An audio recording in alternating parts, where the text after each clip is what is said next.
Y me imagino, don Amor, que todo esto ya está próximamente publicado en revistas internacionales para que todos tengan la oportunidad de seguir eh, en publicaciones.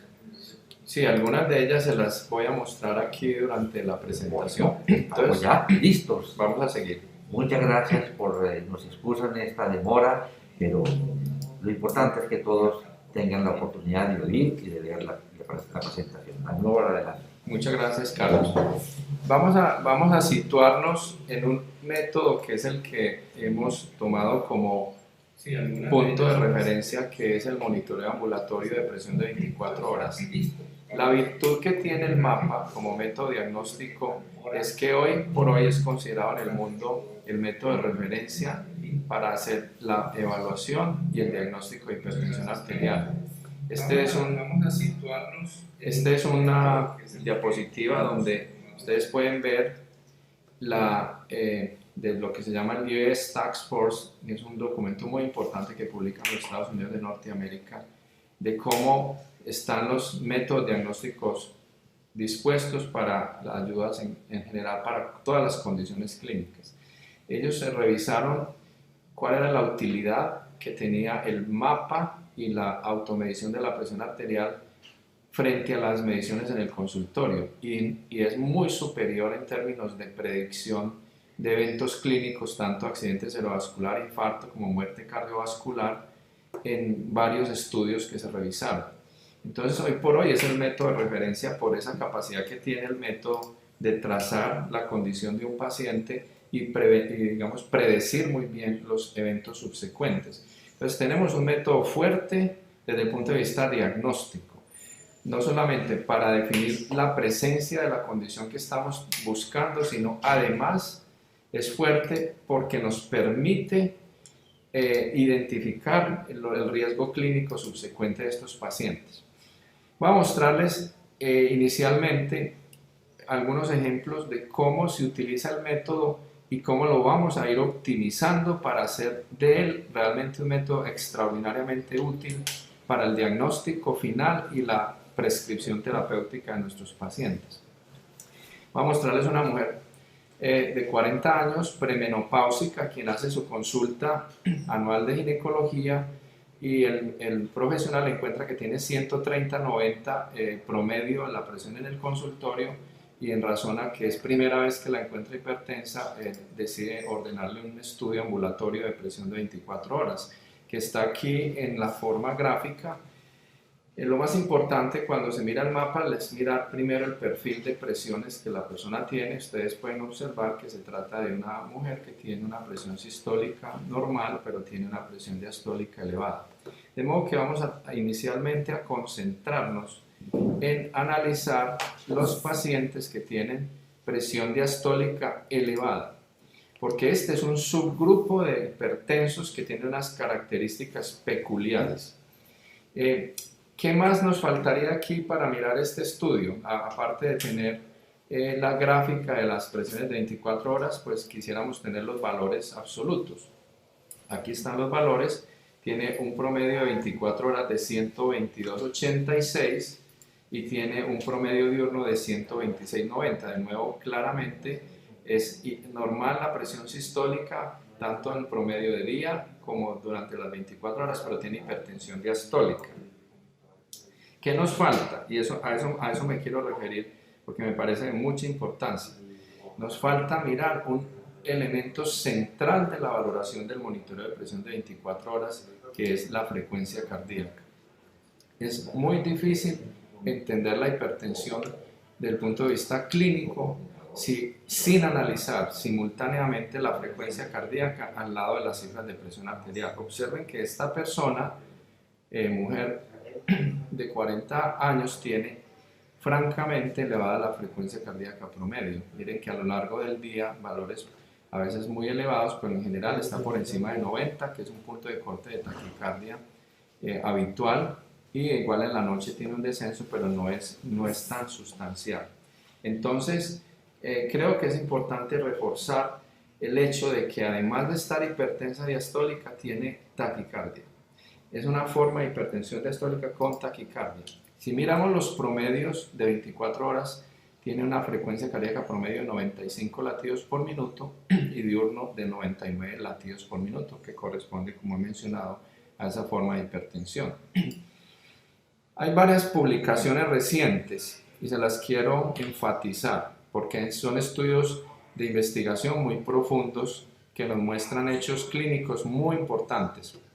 Miren esta publicación donde recientemente se mostró que en pacientes que tienen hipertensión clínica en el consultorio con frecuencias cardíacas, unos menores de 80 y otros mayores de 80, si se evalúa estudios muy detallados de la función autonómica como la activación simpática usando microneuroradiografía o niveles de norepinefrina sanguíneos, hay diferencias marcadas entre unos y otros, lo cual permitió a estos autores concluir que el umbral verdadero de la frecuencia cardíaca en los hipertensos es 80 latidos por minuto y que todo individuo hipertenso que tenga 80 latidos por minuto o más tiene aumentada la actividad simpática periférica, medida a través de microneuroradiografía o a través de concentraciones plasmáticas de norepinefrina. Hicieron exactamente lo mismo usando el mapa de 24 horas.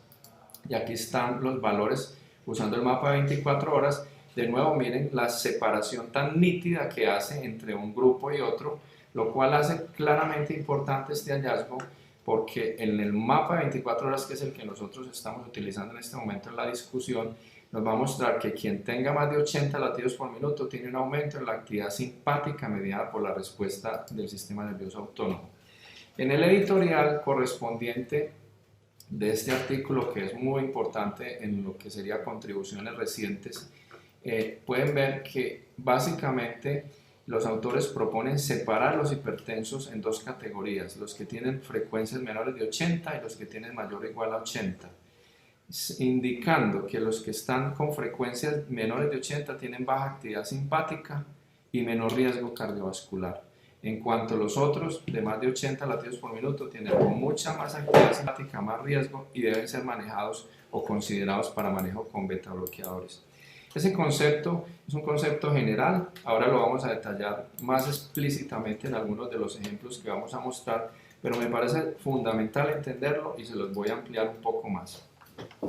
Si ustedes miran las guías últimas de la Sociedad Europea de Cardiología, uno de los criterios que influencia el riesgo cardiovascular en hipertensos está allí descrito, el mayor de 80 latidos por minuto de frecuencia cardíaca como un criterio de riesgo, y eso hay que tenerlo como una variable importante cuando estamos hablando de población hipertensa con frecuencias cardíacas elevadas, cuál debe ser el enfoque del diagnóstico y la terapéutica asignada.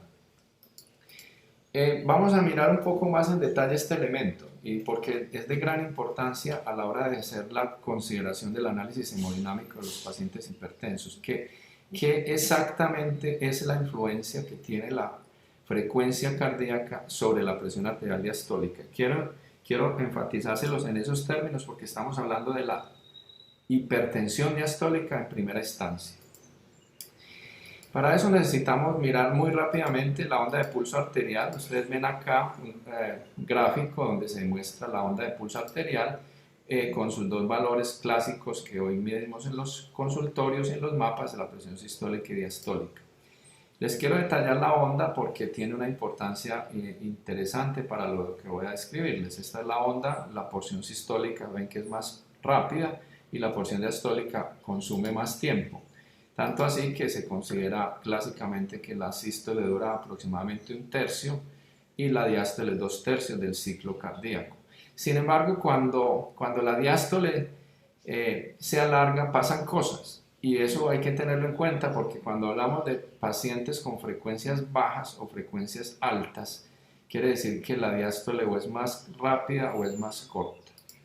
Les voy a mostrar eso en ejemplos gráficos acá. Esta es la curva que acabo de mostrar como referencia y está esta segunda curva en verde que es mucho más tendida y esta tercera curva en azul es más corta. Pero más allá del ejemplo gráfico, quiero que nos detengamos en esto. Cuando existe vasoconstricción periférica, la curva arterial se prolonga, es decir, si este es el punto de referencia normal de 80 milímetros de mercurio, al prolongarse la curva quiere decir que la presión diastólica en el mismo punto es más alta. Habitualmente eso es lo que pasa en los pacientes que tienen vasoconstricción, que tienen presiones diastólicas más elevadas. E igualmente lo contrario sucede si hay vasodilatación. Entonces la curva de vasodilatación se acorta para el mismo punto donde estamos y por ende la presión es más baja. Si yo hago un corte acá y pongo 80 latidos por minuto en el momento en que estamos considerando lo que acabamos de mencionar, es claro que en ese punto, para la misma condición, una persona que tenga 80 de presión diastólica, si tiene vasoconstricción generalmente va a tener 90 y si tiene vasodilatación habitualmente tiene 70. Ese es el primer elemento. El segundo es qué pasa con la frecuencia cardíaca. ¿Qué pasa si en vez de 80 tiene 90? Si la persona tiene taquicardia. Entonces, si tiene taquicardia, se acorta el ciclo. Y si se acorta el ciclo, quiere decir que la presión arterial es mayor a taquicardia, cuando hay taquicardia. Y la presión arterial es menor cuando hay bradicardia. Entonces, hay cierta correlación clínica entre el valor de la frecuencia cardíaca y el valor de la presión arterial diastólica. Eso quiere decir, por tanto, que en cierta forma hay que mirar la concordancia que hay entre el número de la frecuencia cardíaca 80, 70 y el valor de la presión arterial diastólica 70, 60, etc. Porque si hay una resistencia vascular sistémica normal, habitualmente estos dos valores están muy cercanos. Ya lo he mostrado por qué es. Y si hay taquicardia, como se acorta la diástole, se eleva la presión arterial diastólica. Y si hay bradicardia, como se alarga la diástole, se reduce la presión arterial diastólica.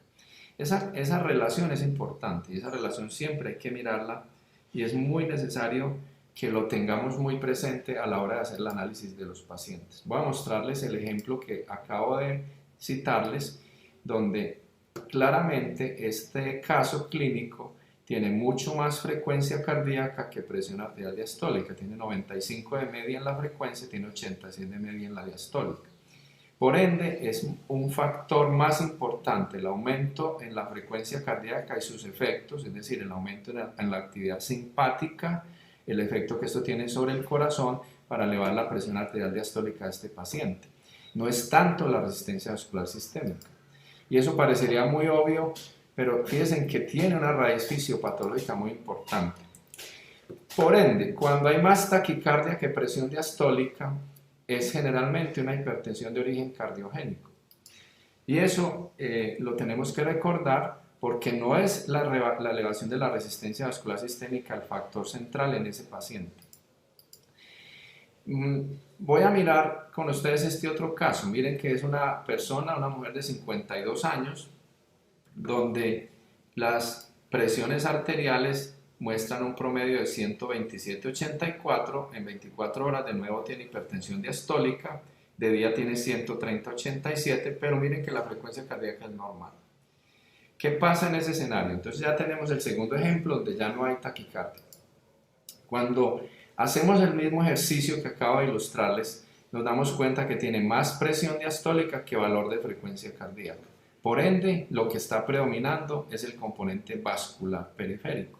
En estos casos, y reitero que se aplica cuando existe solamente hipertensión diastólica. Eso es muy importante tenerlo presente. Esta analítica se basa en ese hecho. Cuando existe ese hallazgo de más valor en la diástole, presión diastólica media, con relación a la frecuencia cardíaca media, entonces el fenómeno es más vascular periférico. En esos casos, la hipertensión diastólica es más de tipo vasoreactivo por resistencia vascular elevada y obviamente la intervención terapéutica será otra. Quiero avanzar un poco en este concepto del cual partimos, que la definición hemodinámica clásica de hipertensión es presión arterial igual gasto cardíaco por resistencia vascular sistémica, para referirme a un hecho que a veces se nos pasa de largo. Y es que realmente estamos haciendo referencias a la presión arterial media, no a la presión arterial como tal, sino a la media. La media es otro valor dentro de la presión arterial que tiene una manera de calcularse muy propia. Entonces, realmente el cálculo que estamos haciendo aquí es que la división de la presión arterial media por el gasto cardíaco es lo que nos define la resistencia vascular sistémica. Y ese valor hay que tenerlo presente cuando analizamos la hipertensión, que no solamente estamos hablando de presión diastólica y sistólica, sino de presión arterial media y la cuarta presión que se llama la presión de pulso. Y voy a tenerle un poco para explicárselos en forma rápida. Presión de pulso, diferencia entre presión sistólica y diastólica. Aquí está presentado para ustedes gráficamente, pero en general lo que hacemos es calcular la presión arterial media como la suma entre la presión diastólica más 1/3 de la presión de pulso. ¿Por qué es tan importante este ejercicio? Miren este ejemplo. Es una persona que tiene 126/80 de presión arterial con una media de 95. Tiene una presión de pulso de 46 porque es básicamente 80 más 15 da 95. 46 exactamente. 160/62 es el otro ejemplo. Misma presión arterial media, pero tiene una presión de pulso de 98. En otras palabras, se puede tener la misma media con condiciones hemodinámicas de presión de pulso muy distintas. ¿Y cuál es la importancia que eso tiene? Se las voy a mostrar gráficamente. Este es un hombre de 47 años que tiene este registro de presiones de 24 horas. Tiene una presión arterial promedio en 24 horas de 125/78, con una presión media de 94 y con una presión de pulso de 47. Contrastémoslo con este otro caso, un hombre de 84 años que tiene una presión de 24 horas de 144/67, presión media de 96, básicamente muy similar a la anterior, pero con una presión de pulso de 74 milímetros. Fíjense la gran diferencia que hay en presión de pulso. ¿Cuál es la importancia? Que se pueden tener presiones medias relativamente similares a valores normales con presiones de pulso muy distintas. Y eso implica que circulatoriamente algo hay que no es similar en los dos casos. Vamos a ver exactamente qué es lo que los diferencia, porque este cambio tan drástico en la presión de pulso tiene que tener una explicación hemodinámica. Esa explicación hemodinámica se la vamos a incluir a la analítica del paciente que está hipertenso, porque ya no estaría hipertenso diastólico, que no lo está, sino hipertenso sistólico. Por ende, la hipertensión sistólica tiene otras características hemodinámicas. He hablado un poco atrás sobre la importancia que tiene la presión diastólica y la frecuencia cardíaca en su contexto. Ahora nos vamos a referir un poco más a la presión sistólica y a la presión de pulso. ¿Cómo hemos llegado a describir esto en estos términos? Básicamente porque desde la analítica que nos provee el mapa, usando modelos circulatorios, nosotros podemos identificar con elementos muy importantes de qué está predominando en un paciente. Este es el mismo caso clínico con que empecé, donde existe más taquicardia que hipertensión diastólica. Y si yo miro todas las variables hemodinámicas, que es lo que nosotros realmente podemos lograr hoy con este ejercicio analítico de la condición cardiovascular, pueden observar que tiene una presión arterial media elevada con una presión de pulso normal. Pero lo más importante es que tiene un volumen latido normal con un índice cardíaco aumentado, debido a que tiene un aumento en la actividad simpática. Este aumento en la actividad simpática es lo que está mediando en esa persona que está taquicárdica el aumento en el índice cardíaco. Por ende, tiene una forma de hipertensión diastólica cardiogénica por aumento en la actividad simpática con índice cardíaco elevado. Esa es la esencia hemodinámica de la condición de hipertensión de ese paciente. Cuando hay más taquicardia que hipertensión diastólica, hemos dicho que el problema es más cardíaco que vascular y por ende el tratamiento indicado sería un beta bloqueador en este paciente. Vamos a ver el segundo caso que les ilustré, donde hay más hipertensión diastólica que elevación de la frecuencia cardíaca. Si miramos el panel hemodinámico, ustedes pueden ver que efectivamente tiene mucho más incremento en la resistencia vascular. En cuanto el índice cardíaco es normal, el volumen latido también. Entonces aquí estamos en un contexto hemodinámico muy distinto. Es un paciente que tiene elevación de la resistencia vascular sin incremento en el índice cardíaco y su presión arterial diastólica elevada es debida a este aumento en la resistencia vascular.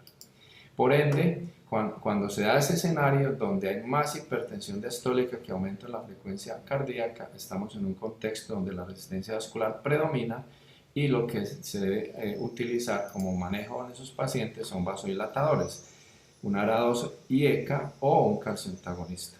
Espero que les quede clara esta diferenciación porque tiene mucha trascendencia clínica, es muy fácil de hacer en el paciente porque mirando los parámetros hemodinámicos podemos fácilmente identificar esas diferencias y sin hacer demasiadas valoraciones complementarias nos queda muy claro de qué depende la hipertensión de un paciente en un momento determinado. ¿Cómo hemos llegado a este tipo de ejercicio analítico? Siendo capaces de mirar qué está pasando en el sistema arterial a la vez de qué está pasando en la respuesta cardíaca. Este es un ejemplo hermoso de una resonancia de 4 dimensiones donde se están mostrando los vectores de flujo que ocurren en la aorta proximal. Ustedes pueden ver que esos vectores están definidos por colores dependiendo de la velocidad que tenga el flujo, pero en esencia lo que estamos mirando es cuál es la cantidad de flujo que llega a la aorta durante una sístole cardíaca y poder cuantificar eso de un enorme valor clínico. Ya se los voy a mostrar en más detalle. Entonces, eso es muy difícil hacerlo, digamos, en forma consecutiva en todo el mundo porque no podemos estar haciendo una resonancia de 4 dimensiones todo el tiempo para poder categorizar cómo está funcionando un hipertenso en su sistema cardiovascular. Entonces, ¿a qué apelamos para hacer equivalencias en eso? A los modelos circulatorios. Nosotros hemos desarrollado un modelo circulatorio que nos permite hacer esas cuantificaciones de flujo que acabo de mostrarles acá dinámicamente desde la utilización de un modelo matemático. En ese modelo matemático, básicamente categorizamos cuál es la cantidad de flujo que hay saliendo del ventrículo y cuál es la respuesta de presión que tiene la aorta para eso. Este es un ejemplo clásico de un paciente que está aquí gráficamente expresado, que tiene un volumen que sale del corazón, llamemos 80 mililitros, que es lo habitual, pero que genera en la aorta un cambio solamente de 40 milímetros de mercurio, porque la presión pasa de 80 de diastólica a 120 de sistólica. Es decir, hay solamente 40 milímetros de incremento para 80 milímetros de mercurio, de volumen que sale del ventrículo izquierdo. Si el contexto de la aorta es otro, el mismo volumen saliendo, que es 80, genera un cambio de la presión de 80 milímetros a 160, estamos en un contexto hemodinámico de la aorta muy distinto. ¿Por qué? Porque la aorta no es capaz de amortiguar ese incremento en la presión que se está dando, básicamente porque hay rigidez en la aorta. Entonces, cuando existe baja elasticidad de la aorta, la forma clásica que uno ve en un paciente es un aumento en la presión de pulso. Y es una cosa que hay que sospechar. No es la única razón, pero es la razón frecuente. Y esto hay que tenerlo muy claro y es lo que nos permite hacer ese ejercicio analítico de ver cuánto es el volumen que sale del corazón y cuánto se cambia la presión en la aorta debido a ese volumen. Se han hecho ejercicios muy interesantes donde se puede mirar simultáneamente, y lo hemos hecho nosotros también, cuánto es el flujo que va por el sistema arterial y cuál es la velocidad de la onda de pulso que se está generando y desplazando por la pared arterial, que son dos cosas muy distintas. Una cosa es a qué velocidad va la sangre por el sistema, otra es cuál es la velocidad de la onda que se genera fruto de ese flujo en el sistema. Y las dos hay que medirlas y ya les mostraré un poco más en detalle enseguida algunos elementos de este análisis. La rigidez arterial es hoy un capítulo por sí mismo de la hipertensión. Y lo es porque se ha demostrado la importancia que tiene desde el punto de vista pronóstico, a tal grado que, como ustedes acaban de ver en lo que les mostré epidemiológicamente, lo que se tiene en cuenta es la presión sistólica, porque es la que más se afecta cuando hay rigidez arterial. Entonces, la rigidez arterial es un término realmente descriptivo que nos habla de aumento en la velocidad de la propagación de la onda de pulso y una capacidad disminuida de la aorta para almacenar el flujo que sale del ventrículo izquierdo. De modo que tenemos que mirarla como dos cosas, una parte que es estructural y otra parte que es funcional. Una persona que tiene una aorta relativamente elástica, si se pone muy hipertensa, ya no es tan elástica y tiene lo que se llama una rigidez arterial funcional, que cuando corregimos la hipertensión mejora esa rigidez. Pero también puede tener un componente estructural. Es una persona mayor que tiene más de 65 o 70 años y ya su sistema tiene menos elastina y más colágeno y por ende es una rigidez estructural. Voy a poner un ejemplo comparativo. Aquí tenemos el caso de la persona con presión arterial normal que mostré inicialmente, donde está ciclando entre 80 y 120 porque tiene un sistema arterial elástico.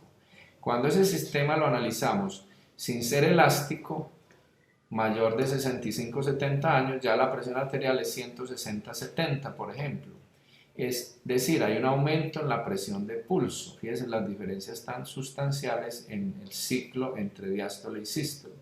En términos generales podemos decir que cuando la presión de pulso es mayor de 50 milímetros de mercurio en personas mayores de 50, generalmente existe algún grado de rigidez arterial. Eso hay que tenerlo presente porque es otro elemento hemodinámico muy fundamental en una analítica de un paciente hipertenso. Volvamos a los dos casos que puse hace un momento.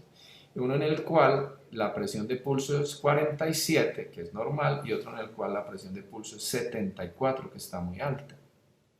En esos dos casos, la situación hemodinámica es totalmente distinta. Vamos a mirar exactamente qué pasa en esta persona que tiene una presión de pulso tan alta. O pueden observar que hemodinámicamente lo que tenemos es una rigidez arterial muy grande. Miren, la velocidad de onda de pulso es 13.3 metros por segundo. Es decir, más de 10, que es el valor de corte habitual para considerar rigidez arterial. Este individuo tiene francamente una rigidez arterial del sistema con un aumento de la resistencia vascular secundario en buena parte a esto, y lo que lo caracteriza es un aumento en la presión de pulso.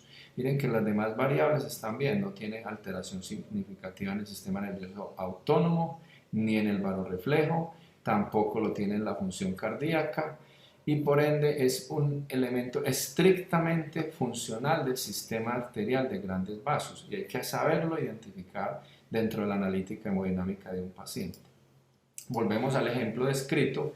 Eso se hace posible cuando yo puedo cuantificar simultáneamente cuál es el volumen de sangre que sale a la aorta desde el corazón y cómo se comporta el sistema arterial en términos de índice cardíaco, en términos de velocidad de onda de pulso, para poder en forma conjunta detallar esos hallazgos. Y eso me lo da un modelo circulatorio, para poderlo hacer con bastante precisión estimando esos valores. El modelo circulatorio que nosotros hemos desarrollado tiene tres grandes elementos. Un elemento que mide cuál es la impedancia proximal de la aorta. Inicialmente lo hacíamos con cardiografía de impedancia, hoy lo hacemos a través de un modelamiento que nos permite comparativamente equiparar los dos hallazgos. El segundo elemento es cuál es la compliance o elasticidad de la aorta, que es muy importante saberla porque me define cómo se comporta la presión de pulso a partir de ese hecho. Y tercero, cuál es la resistencia vascular periférica. Con esas tres variables llevadas a un modelo matemático, podemos hacer gran parte de todos estos cálculos que les he mostrado. Y eso es tan importante decirlo porque no siempre los casos son tan obvios y tan sencillos. A veces tenemos hallazgos como este. Les voy a mostrar este caso de un joven de 28 años que está pues aparece hipertenso por primera vez, una hipertensión de novo, y particularmente llama la atención lo siguiente. Fíjense que se trata de un joven con una hipertensión sistólica predominante. 146/82 en 24 horas con 151/84 diurno. Sorprendentemente, diría uno, pero ¿por qué tiene tanta hipertensión sistólica? Si es una persona muy joven, no tendría por qué tener entonces rigidez arterial. Entonces, ahí es que el análisis hemodinámico se vuelve poderoso, porque yo miro sus parámetros hemodinámicos y me doy cuenta que efectivamente no tiene nada de rigidez arterial, tiene una velocidad de onda de pulso de 5.7, la velocidad de onda de pulso esperada en un joven. Entonces, exactamente, tiene una condición hemodinámica extraordinariamente normal desde ese punto de vista. Ahora, tampoco tiene activación del sistema nervioso simpático. Tiene un índice de actividad simpática de 10 cuando normalmente es hasta 20, que lo consideramos normal. El varorreflejo funciona en forma perfecta como se espera en un joven, pero miren de aquí para arriba dónde está el problema. El problema es que tiene un volumen latido de 96 mililitros y un índice cardíaco de 3,3 litros por minuto, que es alto. Igualmente su gasto cardíaco está alto. Y por ende eso aumenta la presión de pulso.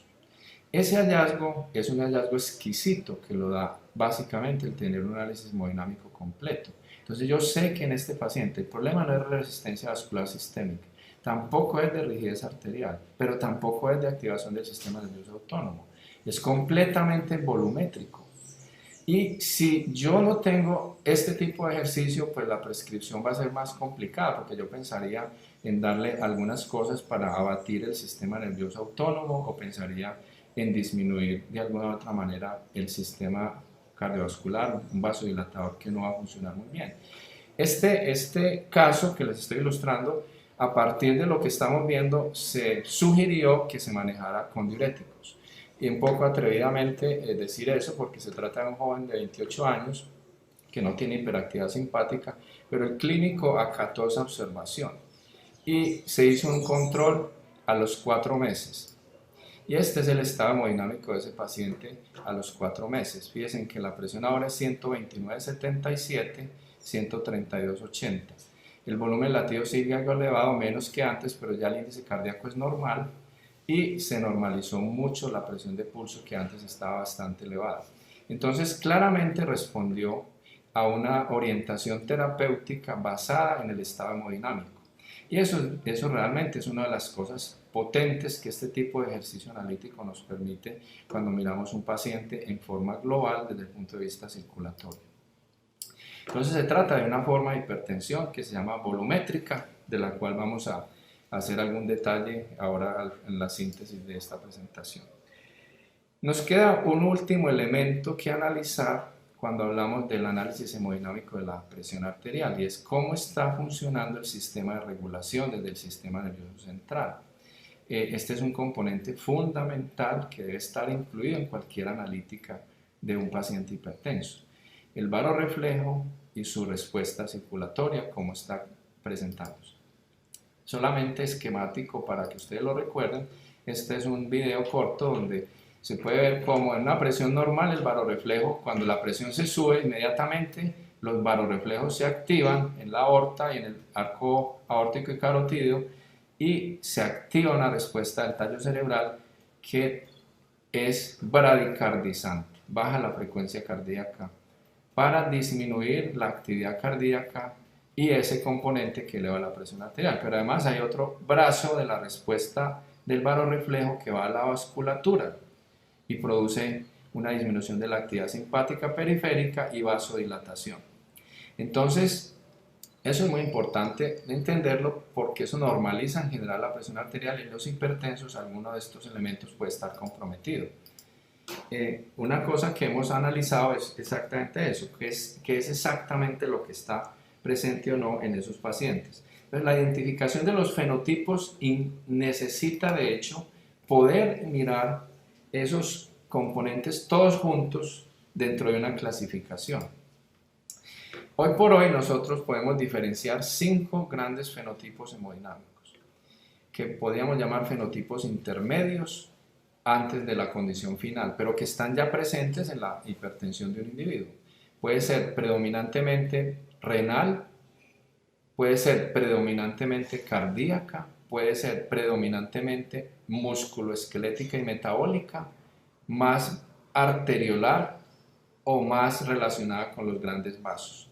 Esos 5 grandes grupos obviamente tienen intermediaciones desde las respuestas genéticas que se reflejan en el estado fisiológico y nosotros los hemos denominado claramente en lo que se llamarían los fenotipos de hipertensión arterial desde el punto de vista clínico. Hay un grupo que son los mediados a través de la respuesta renal que llamaríamos volumétricos o salsensibles, un segundo grupo cardiogénico, un tercer grupo neurogénico con resistencia a la insulina habitualmente, paciente metabólico con resistencia en el tejido adiposo que genera esta respuesta vascular, un cuarto grupo muy a partir de la vasoconstricción y vasoreactividad periférica a nivel arteriolar con disfunción endotelial y otros efectos vasculares más específicos y finalmente la rigidez arterial cuando los grandes vasos han perdido su elasticidad.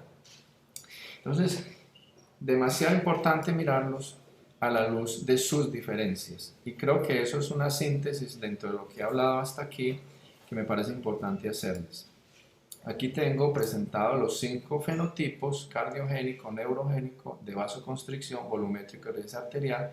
Y estos que son los componentes hemodinámicos los vamos a colocar aquí en estas columnas para poder hacer la diferenciación uno a uno. La presión de pulso, el volumen latido, el índice cardíaco, la resistencia vascular sistémica, el índice de actividad simpática, la sensibilidad del varorreflejo y la velocidad de la onda de pulso. Y vamos a ir uno por uno para que miremos las diferencias entre estos fenotipos hipertensivos. Entonces, el individuo que tiene una hipertensión cardiogénica habitualmente tiene un aumento en la actividad simpática, con un aumento en el volumen latido y en el índice cardíaco, una resistencia vascular sistémica que suele ser normal o baja y un varorreflejo que tiene poca actividad. Eso es claramente un grupo de pacientes que tienen formas de hipertensión, muy frecuentemente son en pacientes más jóvenes, pero que claramente son diferenciables con esta forma de valoración. Los individuos con hipertensión neurogénica, por otro lado, también tienen algo de aumento en la actividad simpática, pero mucho más distinto en cuanto al comportamiento cardíaco. El índice cardíaco y el volumen latido se incrementan menos, pero tienen aumento en la resistencia vascular, lo cual contrasta con el cardiogénico, que la suele tener baja o normal. Entonces es muy importante esa diferenciación y clínicamente tiene unas implicaciones, porque aquí el manejo sería orientado más al componente cardíaco de respuesta, aquí al componente vascular. El otro grupo es el que tiene vasoconstricción primaria, donde lo que predomina en forma franca es un aumento en la resistencia vascular sistémica. Los otros parámetros generalmente son normales o discretamente cambiados a nivel de la respuesta cardíaca. Esto es lo que francamente van a ver en los análisis hemodinámicos. El valor alto, creo que les mostré hace un momento un ejemplo de este caso. El volumétrico, que es el que mostré con el joven de 28 años, tiene esencialmente un volumen latido alto, con un índice cardíaco también alto. La resistencia vascular sistémica suele cambiar en relación a estos valores, pero el varorreflejo está disminuido y lo demás está bien. Entonces, ese es un diagnóstico más fino y que también se puede hacer en este tipo de análisis hemodinámico. Y por último, es el paciente que tiene rigidez arterial, en el cual existe un franco aumento en la presión de pulso. También lo mostré en el paciente de 82 años, con un aumento de la velocidad de onda de pulso que tenía 13.2. Fíjense que lo demás está relativamente normal, el volumen latido, el índice cardíaco es normal, la resistencia vascular sistémica puede estar algo elevada por el efecto de declinación de la función vagal en la edad y poca respuesta alterada del varorreflejo. Ahí está un panel hemodinámico para ustedes que muestra cómo es el comportamiento de estos distintos fenotipos. Vamos a mirar cómo esto puede impactar el diagnóstico y el tratamiento adecuado de un paciente. Les voy a mostrar cuando, por ejemplo, no se hace uso de esta información que pasa en el panel hemodinámico y en el control del paciente.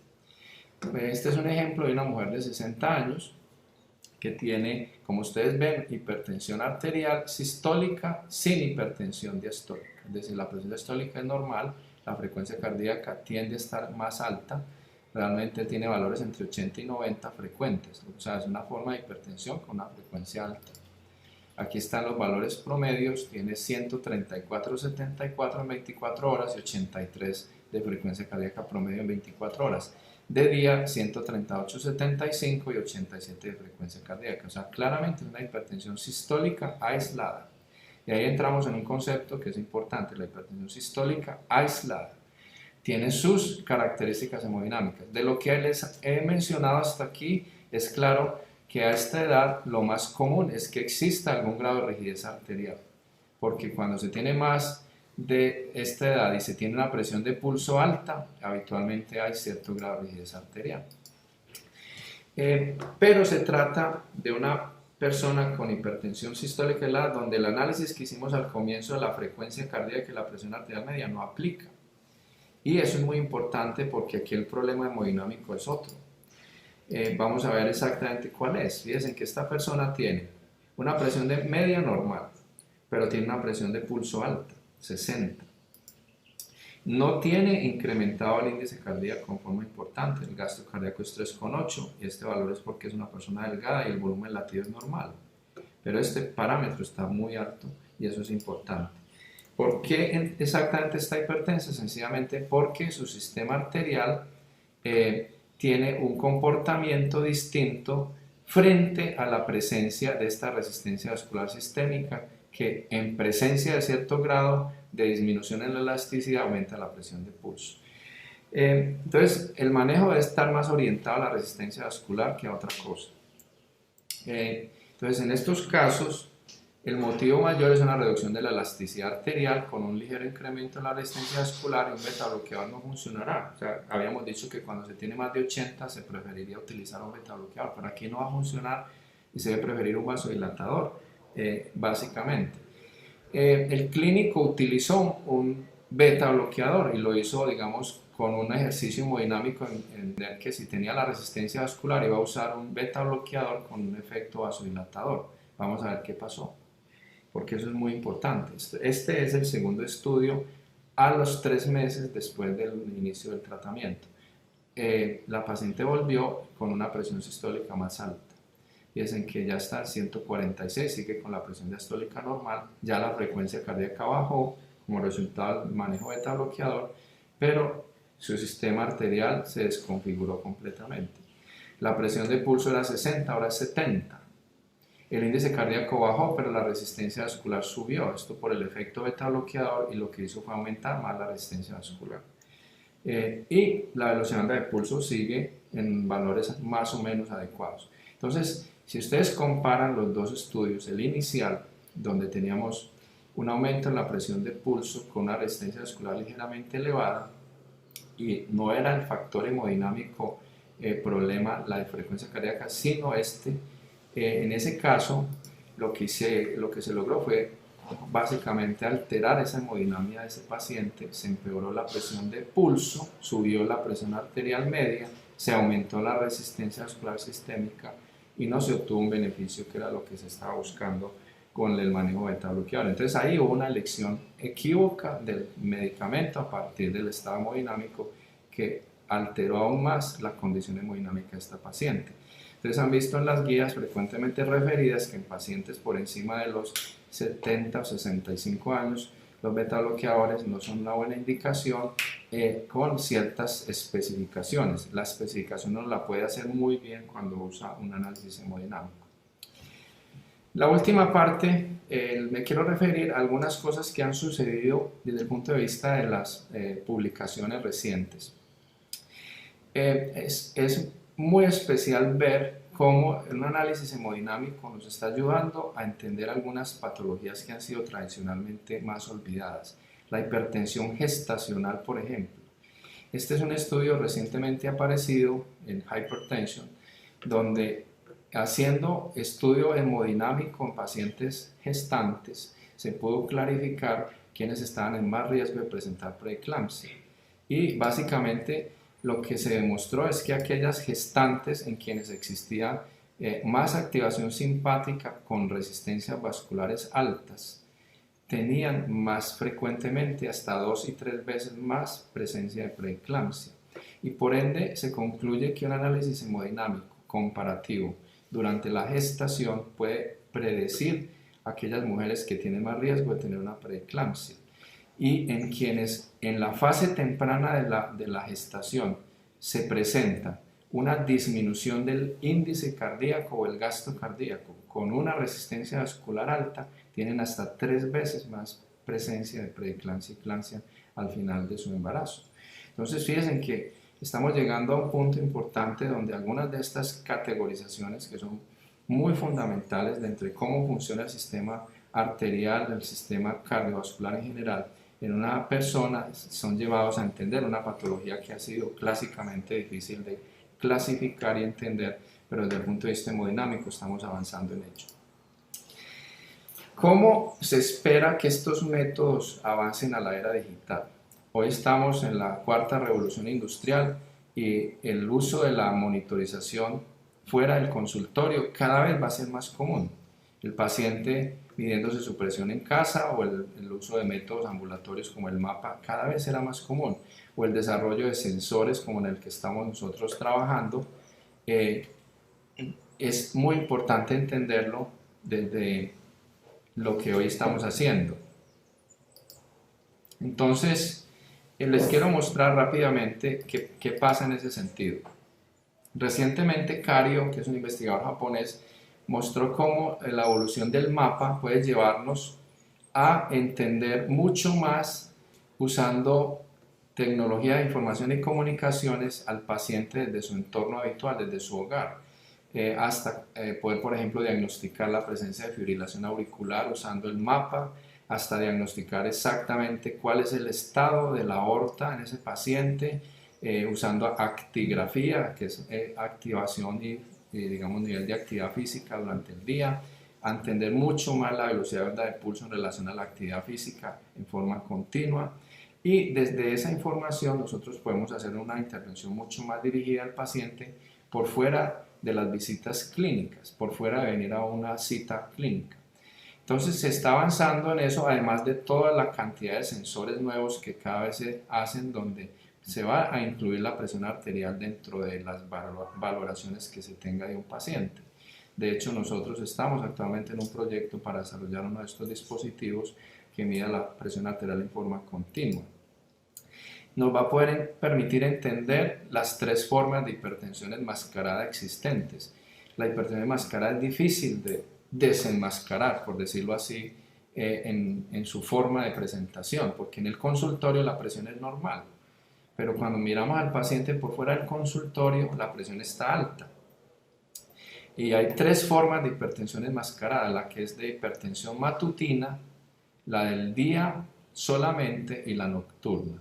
Y las tres tienen características clínicas muy distintas y con estos métodos vamos a poderlas desarrollar y entender mucho más claramente como fenotipos clínicos y poder hacer su intervención adecuada.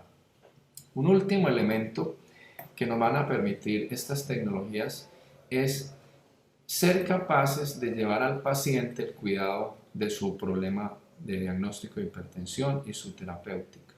Hoy por hoy dependemos notablemente de las mediciones clínicas en el consultorio o del monitoreo ambulatorio de presión de 24 horas. Y recientemente el JACC, en una publicación muy interesante, hace nota de eso, de que hace falta el tercer elemento. El tercer elemento es el monitoreo del paciente en casa. El paciente desde su casa a través de tecnologías puede hacer mucha de esta valoración y nosotros estar mucho más claros exactamente cuál es el nivel de control de la presión arterial y el seguimiento de ese paciente. Por ejemplo, nosotros hemos desarrollado toda una plataforma de telemedicina para hacer uso del telemonitoreo del paciente en casa, donde básicamente tenemos 4 elementos. Uno, primero, es la transmisión remota de la presión arterial desde la casa del paciente en forma automatizada, un acompañamiento al paciente en sus cifras, hay todo un sistema de alertamiento para que tanto las enfermeras como el médico tratante se den cuenta de qué pasa con su paciente y les podamos dar orientación para la toma de decisiones en cuanto al triaje de la situación que se está presentando y se genera un reporte analítico de esos valores de presión arterial, tanto matutinos como vespertinos, a lo largo de lo que se considera un automonitoreo, que son 6 o 7 días. Entonces, es muy importante decir que esto hay que integrarlo dentro del esquema de atención de un paciente. Y hoy está relativamente desintegrado. Por fortuna, los sistemas de salud lo han ido integrando y, por ejemplo, recientemente Suramericana aceptó de parte nuestra la propuesta de tener esto como parte del manejo de los pacientes y de integrarlo como una herramienta de seguimiento de mucho valor para el clínico, que le permite reducir al paciente las visitas presenciales y tener mucho más claro el seguimiento de su condición. Quiero terminar con una corta historia. Hace poco el doctor Carlos José Jaramillo, que está aquí conmigo y ahora les va a hablar más cosas sobre lo que hemos tocado hoy, me regaló este libro de Deep Medicine de Eric Topol, que es uno de los líderes grandes de la cardiología en el mundo en esta era digital. Es un libro extraordinario que se los recomiendo, pero en ese libro en particular hay una cita que me parece muy importante, lo que llamaría yo la tríada de Topol. Topol dice que la medicina profunda va a avanzar a lograr una fenotipificación muy profunda del paciente a través de nuestra habilidad para definir profundamente a cada individuo en sus capas biológicas. Esto que les he hablado de los fenotipos hemodinámicos es uno de esos ejercicios de fenotipificación profunda del paciente. Pero también hay otros elementos como el deep learning, el aprendizaje profundo, para reconocer patrones y usando machine learning dar muchos más elementos de cómo cuidar a una persona. Y finalmente el deep empathy, la empatía profunda, que genera más conexión entre pacientes y quienes los cuidan y nos va a permitir hacer que nuestros pacientes resuelvan mucho más claramente sus condiciones clínicas.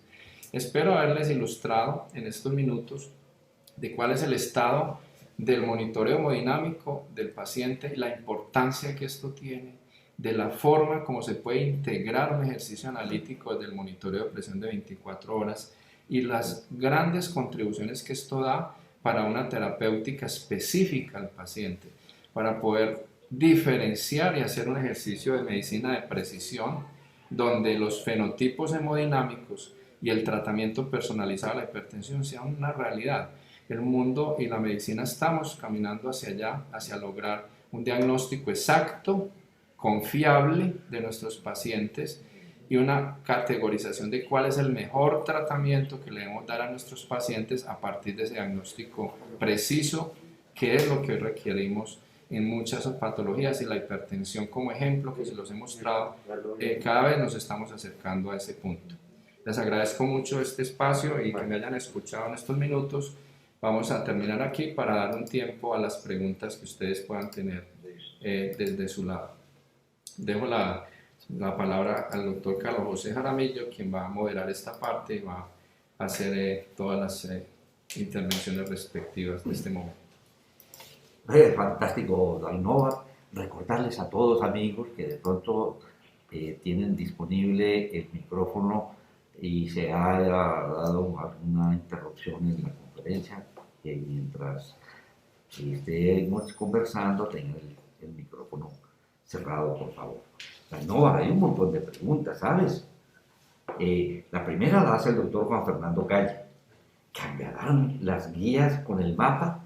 ¿Se darían más importancia a los diuréticos y los beta bloqueadores y se reduciría la importancia de los calcioantagonistas que le dan los británicos?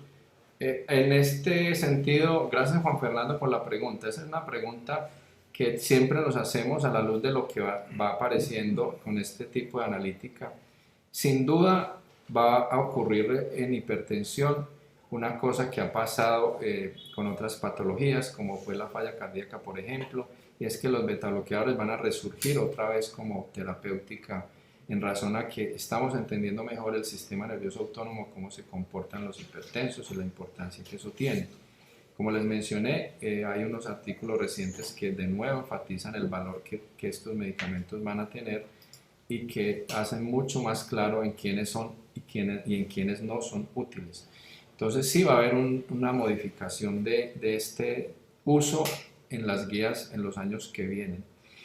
Con relación a qué va a pasar con estos análisis y cómo se van a incorporar dentro de las guías, obviamente las guías van un poco más atrás en tiempo en relación a la evidencia y su incorporación como parte de los cambios terapéuticos. Pero sin duda la medicina de precisión, que es una corriente muy fuerte hoy en medicina, nos va a mover hacia allá y hacia que las terapéuticas que utilicemos tengan esa orientación. Y los análisis hemodinámicos lo favorecen enormemente. Entonces, estamos a corto tiempo de poder utilizarlos como una guía con evidencia a bordo para demostrar que esto es suficientemente útil para esos casos. La doctora Carmen Clavijo aprecia muchísimo tu conferencia y tiene una pregunta. En el paciente con el beta bloqueador, ¿cuál sería el medicamento indicado? ¿En qué sentido, Carlos? Como presentaste sí. al paciente que se le dio el beta bloqueador. ¿Cuál beta bloqueador? No tanto eso, sino cuál hubiera sido el manejo ideal con ese paciente. con ese perfil sí, hemodinámico. en la que no respondió al manejo del Exacto. beta-bloqueador. Perfecto. Yo mostré que en lo que vimos del análisis hemodinámico, esa persona tenía dentro de las características que observamos un aumento en la resistencia vascular. Entonces, por los hallazgos y por la edad, era una paciente que respondería mejor o a un ARA2 y ECA o a un calcio antagonista, básicamente. Es decir, la elección terapéutica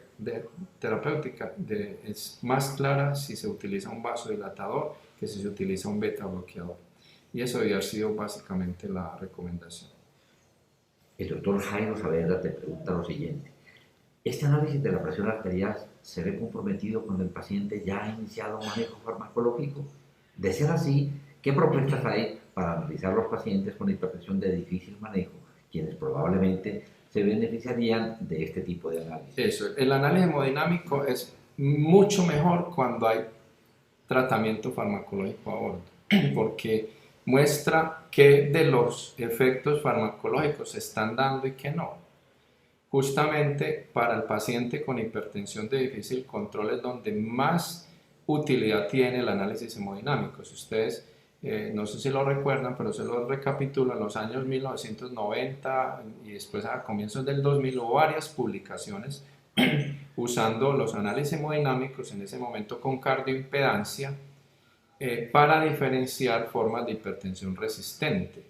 Entonces, la respuesta es que por el contrario, el análisis hemodinámico es mucho más útil cuando el paciente tiene mezclas terapéuticas y necesitamos saber esas mezclas terapéuticas cómo están comportándose desde el punto de vista circulatorio, y a veces hacemos hallazgos muy relevantes, por ejemplo, que cierto efecto farmacológico no se está dando y por ende ese fármaco no está siendo útil y debería retirarse o cambiarse por otra cosa. O por el contrario, que un efecto positivo de un doble vasodilatador no está disminuyendo la resistencia vascular al grado que se esperaría y por ende tenemos que reconsiderar cómo es el manejo vasodilatador de ese paciente. Entonces, es justamente en esa condición donde más claridad brinda hacer un estudio hemodinámico de este tipo y aclarar la condición del paciente. El doctor Fernando Gómez Giraldo nos hace la siguiente observación. En general se inicia el tratamiento con un antihipertensivo, de no haber respuesta se van agregando antihipertensivos hasta lograr metas. A veces los pacientes quedan con 3, 4, 5 antihipertensivos y se habla de hipertensión de difícil manejo después de que el paciente tiene 4 antihipertensivos, entre ellos incluyendo una tiazida. Y si hay alguna forma, hay alteración de la evaluación hemodinámica con los distintos antihipertensivos. ¿Cuándo y cómo iniciar desmonte de antihipertensivos que no están sirviendo de acuerdo al perfil hemodinámico individual? Bueno, es una pregunta larga y con muchos elementos, pero creo que lo que acabé de mencionar nos sirve para decir que dependiendo de cuál sea el estado hemodinámico global, hay tres grandes ejes que mirar. Uno es cómo es el estado volumétrico, otro es cómo es el estado de resistencia vascular y otro cómo es el estado de función cardíaca en ese momento. Sobre esos tres uno pone un cuarto que se llama el control regulatorio de la presión arterial. Y en cada uno de esos elementos tiene que pensar en un elemento terapéutico. Si tiene o no en cada uno de ellos representada una acción terapéutica. Porque cuando el paciente es de difícil control, usted necesita mirar los cuatro y en muchos casos intervenirlos todos. Algunos medicamentos son útiles una sola medicación para dos cosas. Ejemplo, los inhibidores de enzima convertidora de angiotensina o los ARA2 tienen una acción vasodilatadora, pero también tienen antagonismo sobre el sistema renina-angiotensina, de alguna manera promueven un efecto de eliminación de volumen en el paciente. Entonces, tienen dos efectos en sí mismos. Entonces, va a depender mucho de cuál sea el contexto hemodinámico que estemos presentando. Si puedo pensar que un solo agente me puede hacer el efecto deseado o que necesito una combinación. Y lo mismo pasaría para retirar agentes.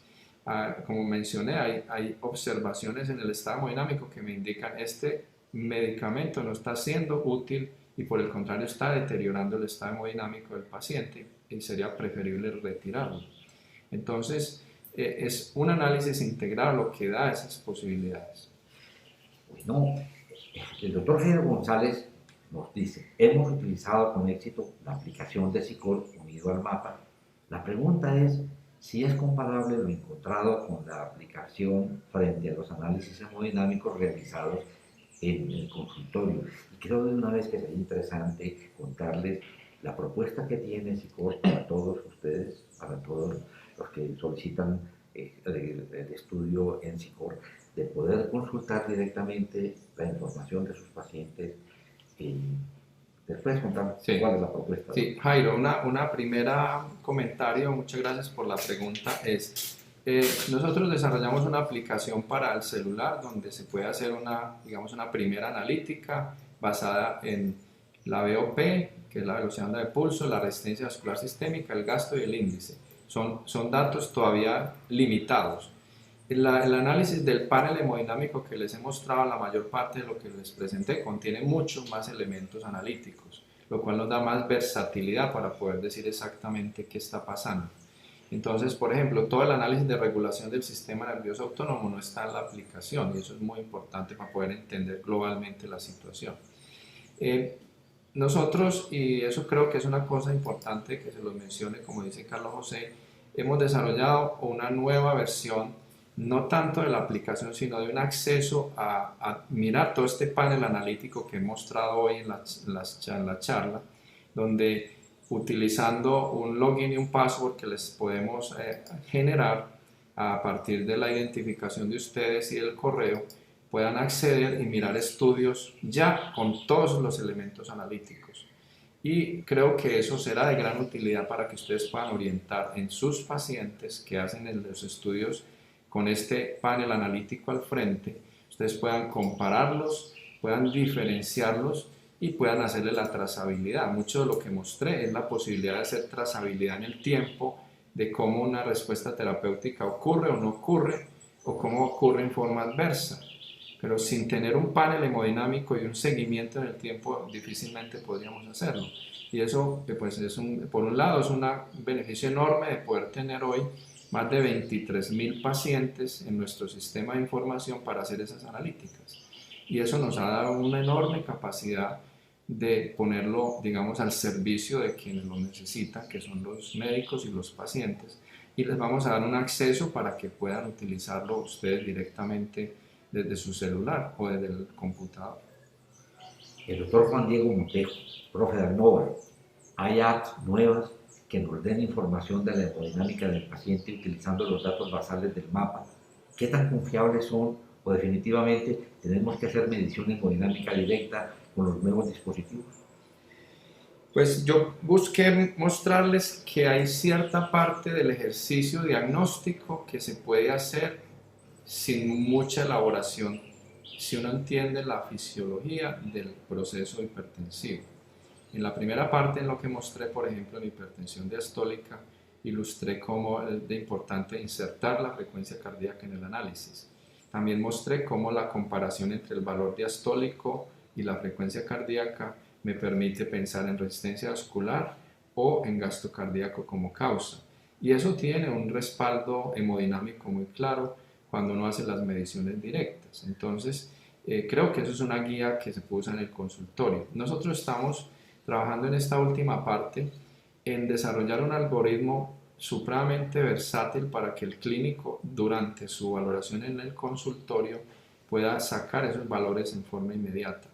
Es un desarrollo que todavía no está completo, pero que espero en el próximo año que hablemos otra vez de hipertensión mostrarle ya los resultados, que le va a permitir al médico desde la consulta, todavía sin el mapa, tener una primera aproximación a cómo está el paciente funcionando desde el punto de vista hemodinámico para poder hacer estas caracterizaciones y en quién es más urgente hacer ciertas cosas, en quién sospechar una forma secundaria de hipertensión, por cuáles hallazgos sospechar qué forma de hipertensión podría tener ese paciente. Y el doctor Antonio de Castro nos pregunta que qué pasó con la APP de SICOR de variables hemodinámicas. Sí, la APP, Antonio, muchas gracias por tu pregunta. La APP está hoy en uso, como Jairo preguntó, realmente tiene una versión todavía sin todos los parámetros. La que les vamos a incorporar, que es la nueva versión que llamamos de parámetros hemodinámicos completos. Ya los van a poder tener en todos los que yo mostré hoy en la presentación, dentro del acceso al celular o al computador, y desde ahí mirar los estudios comparativamente. Entonces, creo que eso lo van a tener en los próximos días. Bueno, son ya las 9:15, pero tenemos unas 3 preguntas. Creo que podemos resolverlas. ¿De acuerdo? Perfecto. El doctor Rodrigo Botero, la terapia triple con un calcio antagonista o un inhibidor del sistema renina-angiotensina-aldosterona y un diurético sería útil, escúchenme un segundito, sería útil para pacientes que no tienen acceso al mapa y al diagnóstico hemodinámico. Rodrigo, gracias por la pregunta. Como se ha visto, realmente hay dos corrientes. Hay una corriente dentro de la hipertensión que se llama de medicina de precisión, que es en la cual estamos aquí hoy hablando. Hay otra corriente que se llama la corriente del polipil, que exponga varios efectos combinados en una sola tableta y déselo a todo el mundo, sin fijarse en el fenotipo hemodinámico.